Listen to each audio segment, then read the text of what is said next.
A área de filosofia é muito chamada quando a humanidade tem algumas crises mais fortes.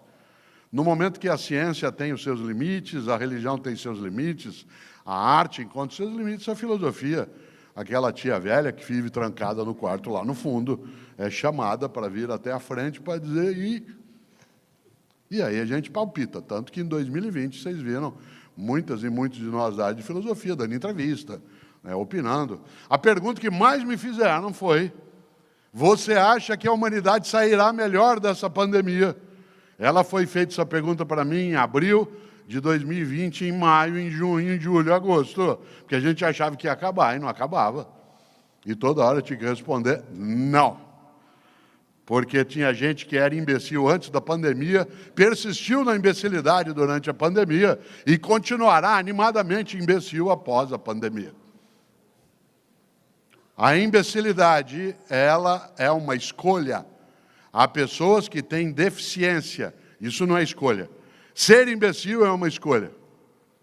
Aliás, porque a imbecilidade em larga escala resulta de uma incapacidade decidida de não pensar melhor, de não refletir. Pessoas imbecis têm uma retórica furiosa. Isto é, na hora de tentar convencer você de algo, não buscam convencer, buscam te derrotar, buscam te aterrorizar, gritam, impõem o pânico para ver se você, em vez de argumentar, recua.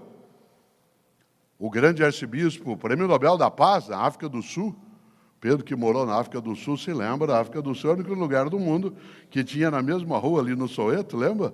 2 Nobéis da Paz, porque morava na mesma rua o bispo Desmond Tutu e o Nelson Mandela. Nós não temos ainda um Nobel, poderemos ter, mas ali na África do Sul, na mesma rua, moravam 2 Nobéis, Nelson Mandela e Desmond Tutu. E Desmond Tutu, que morreu ano passado, ele dizia sempre que o pai dele o advertia, dizendo: filho, não eleve a voz, melhore teus argumentos. Não aumente a voz, melhore teus argumentos. E é interessante porque a pessoa medíocre, ela tem na imbecilidade uma forma de socorro. E uma pessoa imbecil não é aquela que tem menos escolaridade. Aliás, porque tem muita gente que tem muito mais escolaridade do que eu e me ultrapassa. E muita gente que tem menos escolaridade do que eu e me ultrapassa em várias coisas. Não é a escolaridade que avalia, mas é a capacidade de vivência refletida, de capacidade de aprendizado contínuo, mesmo que não seja pela escolaridade. Você conhece gente que não tem, às vezes, a tua formação escolar. Eu, por exemplo, tenho doutorado. Eu conheço dezenas de pessoas que são muito melhores do que eu. E conheço outras que não o são. A gente junta e cresce. Nem sempre é a escolaridade que mostra que alguém não é imbecil. Você pode ser imbecil com várias condições. Eu, uma vez, caí numa armadilha muito forte. Era uma palestra na cidade de Belo Horizonte, assemelhada a essa, que agora nós estamos aqui.